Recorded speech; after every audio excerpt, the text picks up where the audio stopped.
Coastal literature festival में अब हम आगे बढ़ते हुए बात करेंगे शरद बिंदल जी से।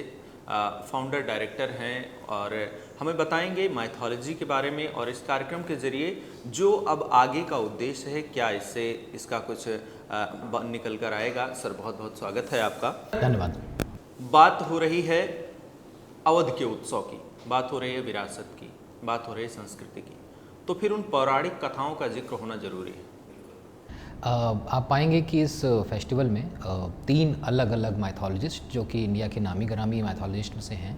देवदत्त जी तो अपने आप में लेजेंड माने जाते हैं कंटेम्प्रेरी माइथोलॉजिस्ट। देवदत्त पटनायक, अश्विन सांघी और आनंद नीलकंठन। मेरे खुद के सेशन भी हैं इनके साथ में, जहाँ पे हम लोग माइथोलॉजी के ऊपर काफ़ी सारी चर्चाएं करने वाले हैं।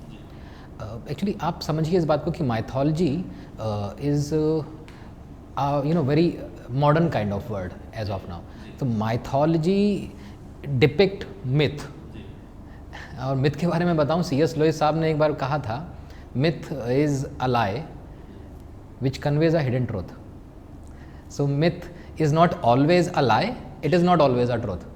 तो वो ना तो पूरी तरीके से आप उसको झूठ की कैटेगरी में डाल सकते हैं, ना सत्य मान सकते हैं। तो माइथोलॉजी पे चर्चाएं होना बहुत ज़रूरी है। और माइथोलॉजी का मतलब मैं पहले ही बता दूं आपको कि सिर्फ और सिर्फ हिंदू माइथोलॉजी नहीं होता।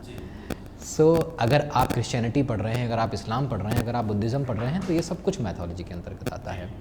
अलग अलग तरह माइथोलॉजीज़ को पढ़ना, उनमें से सीख लेना, ये अगर हम लोग बात करें तो इन पर चर्चाओं का एक मेन उद्देश्य रहने वाला होता है। हर तरह की संस्कृति से, हर तरह के धर्म से, हर तरह की फेथ से आपको काफ़ी कुछ सीखने को मिलता है। तो इसमें काफ़ी सारी चर्चाएं माइथोलॉजी के ऊपर होने वाली हैं हिंदू में, और कहीं ना कहीं सामाजिक व्यवस्थाओं में ये जरूरी भी है। बिल्कुल, बहुत ज़्यादा ज़रूरी है। क्योंकि मैं आपको एक बहुत अच्छी बात बताता हूँ। किसी ने कहा था, एक बहुत मशहूर इंसान ने कहा था कि जो लोग गीता और कुरान को लेकर लड़ाई करते हैं, उनमें से 90% लोगों ने दोनों ही नहीं पढ़े होते। वरना अगर पढ़े होते तो लड़ाई नहीं होती। उद्देश्य एक ही है, मतभेद अलग अलग। बिल्कुल। इस कार्यक्रम के जरिए उस सेशन में सर क्या कुछ खास रहने वाला है? खासकर आपका भी सेशन होगा, आपके साथ भी चर्चाएं होंगी, क्या कुछ आकर्षण का? बहुत आकर्षण का मैं बताता हूँ आपको। तो मेरा पहला सेशन जो होगा वो अश्विन सांघी साहब के साथ में है, जहाँ पे उनकी एक नई बुक आई है मजिशियंस ऑफ माजदा।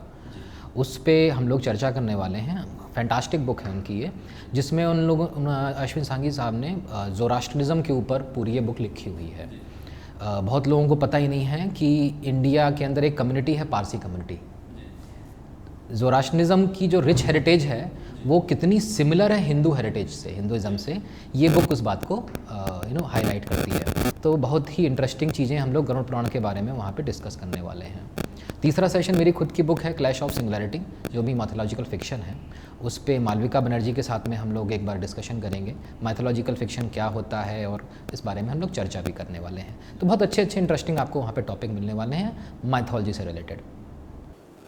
माइथोलॉजी की बात करें सर, तो एक सवाल और बनता है कि इस चीज़ के जरिए संस्कृति को सहेजने और विरासत की बातें करने का आइडिया कैसे आया? कैसे इस प्रोग्राम को लेकर आप लोगों ने इच्छा जताई? परमानंद जी, मैं बताऊं आपको तो मेरा अपना मानना ये है कि मैंने बचपन से ही वैदिक स्क्रिप्चर्स पढ़ने शुरू किए थे, मगर जब मैंने लोगों से इस बारे में डिस्कस करना शुरू किया तो मैंने पाया कि ये बहुत बोरिंग सब्जेक्ट होता है, और वो किसी भी फेथ हो, किसी भी रिलीजन के लिए होता है। तो अगर आप कुरान को लेके किसी को समझाना शुरू करेंगे तो कहेगा रुको भाई बोरिंग है, या मैं कहूँगा कि भाई गीता पढ़ लो तो कहेगा रुको भाई बोरिंग है। तो सबसे अच्छा तरीका इस बारे में जो मुझे लगा वो ये लगा कि जो आजकल फैशन में भी है इनफैक्ट, सो माइथोलॉजिकल फिक्शन में क्या होता है कि आप एक स्टोरी के तहत आप उन लोगों को भूली बिसरी जो आपके माइथोलॉजी है या आपके जो स्क्रिप्चर्स हैं उनके बारे में बता सकते हैं। तो ये फेस्टिवल भी उन सब चीज़ों को हाईलाइट करने वाला है। बहुत ज़रूरी है कि हम अपने पुराने जो रिच हेरिटेज है, जो रिच विजडम है, उसके बारे में जानें। उसको जाने बिना नई उपलब्धियां हासिल करना और पुरानियों को भूल जाना, ये तो कहीं का लॉजिक नहीं होना चाहिए। अगर आप लखनऊ में रहते हैं और नए आए हैं या एक दशक से रह रहे हैं, तो शायद आप वो ना जानते हों जो लखनऊ की तहजीब के बारे में बताई जाती है। लखनऊ की गलियों में इक्कों की टिक टिक की आवाज़ों की जो जिक्र होती है, वो सब कुछ इस कार्यक्रम में देखने को मिलेगा। हर चीज़, हर क्षेत्र से जुड़ी जानकारी इस मंच के जरिए आपको मिलेगी। हमारे साथ शरद बिंजल सर हैं। मैं एक सवाल और करूंगा सर।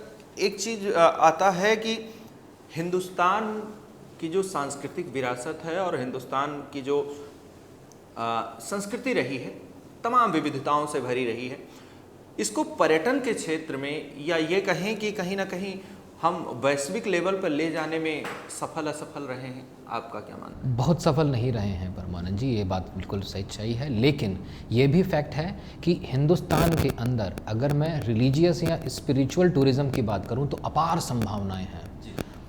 हिंदुस्तान इतनी विविधताओं का देश है कि अगर आप तमिलनाडु में जाएंगे तो आप पाएंगे कि वहाँ पे टेम्पल्स एक अलग ही आयाम में बने हुए टेम्पल्स हैं। वहाँ पे काफ़ी अपार संभावनाएं दिखेंगी आपको टूरिज़्म की। अगर हम पूरे हिंदुस्तान में इतना कुछ है कि अगर हम उसको प्रमोट करते हैं वैश्विक लेवल पे, इंटरनेशनल लेवल पे, तो टूरिज़्म तो किसी और आयाम पे पहुँच जाएगा, इसमें तो कोई दो राय ही नहीं है। हाँ, लेकिन उसमें थोड़े से प्रयास होने हैं, इसमें कोई दो राय नहीं। हिंदुस्तान में पर्यटन की बहुत संभावनाएं हैं।